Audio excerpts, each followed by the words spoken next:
Jeff Bezos started Amazon in a garage. Today, he owns a $500 million sailing yacht. That contrast feels almost unreal. A founder who once packed books himself now sails on Koru, one of the largest yachts ever built. The same man who drove a modest car in Amazon's early days now owns property on Indian Creek Island, a place known as the Billionaire bunker. But the yacht is not the real story. Bezos was never the flashy dot-com stereotype. For years, he was the methodical tech executive in a fleece vest, talking about customer obsession and long-term thinking. Then the image changed.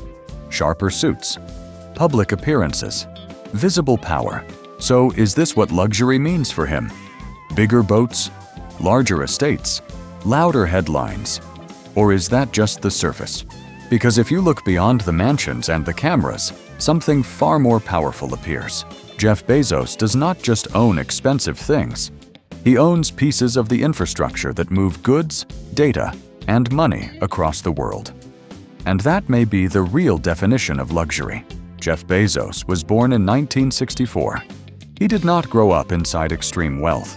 He grew up curious, analytical, and unusually focused on how things worked.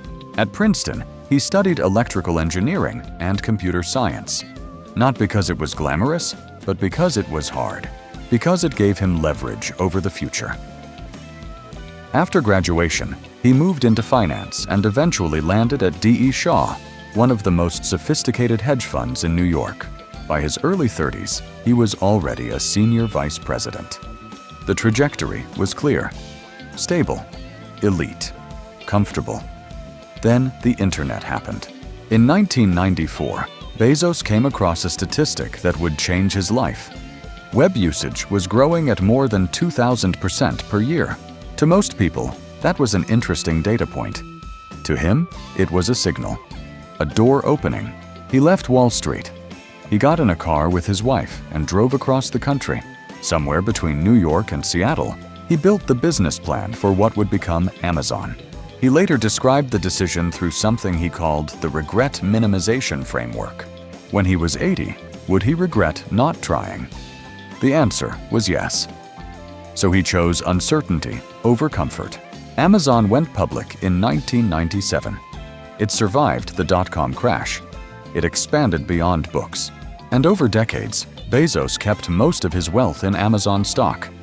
His fortune did not come from quick flips or hype cycles.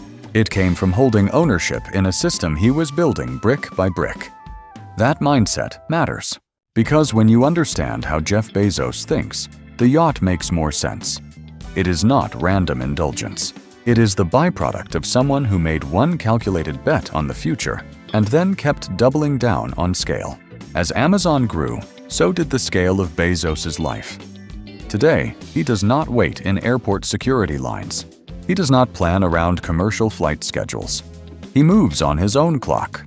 Bezos owns private jets that allow him to fly non-stop between Miami, Washington, Los Angeles, and his ranch in Texas.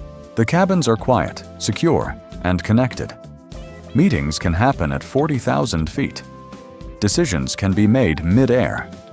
Time does not pause just because he is traveling. For most people, flying is a break in productivity. For him, it is simply a different office. And that is where the meaning of luxury starts to shift. Yes, the jets are expensive. Yes, they signal status. But their real value is autonomy. The ability to leave when you want, to land where you want, to compress distance into hours instead of days. Mobility at that level is not about comfort. It is about control. If you run companies that span continents, if you oversee investments, media assets, and a space company, your most limited resource is not money, it is time. Private aviation turns geography into a smaller obstacle. In that sense, the aircraft are not trophies. They are tools. Because for Jeff Bezos, luxury is not slowing down. It is moving faster than everyone else without friction. Then there is the visible kingdom. Koru stretches over 400 feet across open water.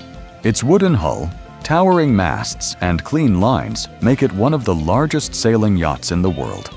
It is not subtle. When it docks, people notice. Cameras appear. Headlines follow. A support vessel travels with it, carrying helicopters and additional staff. This is not just leisure, it is a floating estate. On land, the scale continues.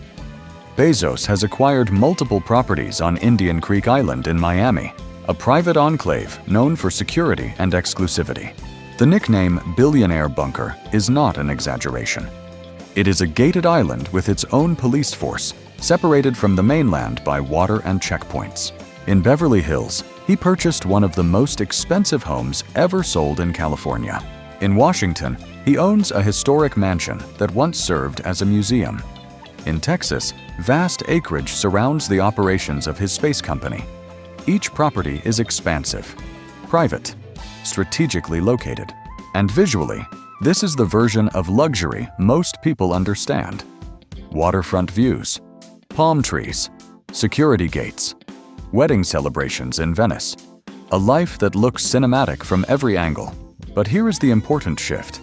These homes and yachts are symbols. They represent arrival. They project status.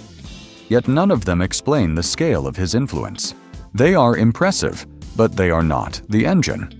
Because while the world focuses on where he vacations, the real power of Jeff Bezos operates in warehouses, data centers, fiber networks, and launch sites. The visible kingdom is only the surface. The deeper empire runs quietly underneath. Now we move beneath the surface. The true scale of Jeff Bezos is not measured in square footage or yacht length. It is measured in systems. Amazon began as an online bookstore. Today, it is a global commerce engine operating at extraordinary scale. Millions of independent sellers depend on its marketplace to reach customers. Hundreds of millions of consumers rely on its fast shipping, its pricing, and its reliability. Behind a single click sits a vast network of fulfillment centers, cargo planes, delivery vans, robotic systems, and algorithms constantly optimizing speed and cost. This is not just retail, it is logistics infrastructure. Then there is Amazon Web Services. A meaningful portion of the modern internet runs on Amazon's cloud. Startups launch on it. Governments store data on it. Streaming platforms, banks, healthcare systems, and enterprise software companies depend on its servers. What began as an internal solution to manage Amazon's own computing needs became one of the most profitable cloud platforms in the world. When data flows between apps, when websites scale during traffic spikes, when businesses operate remotely, they are often operating on infrastructure tied to Amazon. That is deeper than consumer brand recognition. That is structural power. Then there is Blue Origin. Founded in 2000, long before commercial space was fashionable, it represents Bezos's long-horizon thinking. The mission is not short-term tourism headlines. It is long-term access to space, reusable rockets, private launch capability, the idea that heavy industry could eventually move off Earth. In 2021, Bezos flew on a Blue Origin mission himself. Symbolic, yes, but symbolism matters when it demonstrates capability. Commerce, cloud, space. Add media to the equation. When Bezos purchased the Washington Post in 2013, he stepped into the architecture of public discourse. Major newspapers do more than report news. They influence national conversation. In a country where politics, technology, and business constantly intersect, ownership of a respected media institution carries weight beyond profit margins. Then there is capital allocation.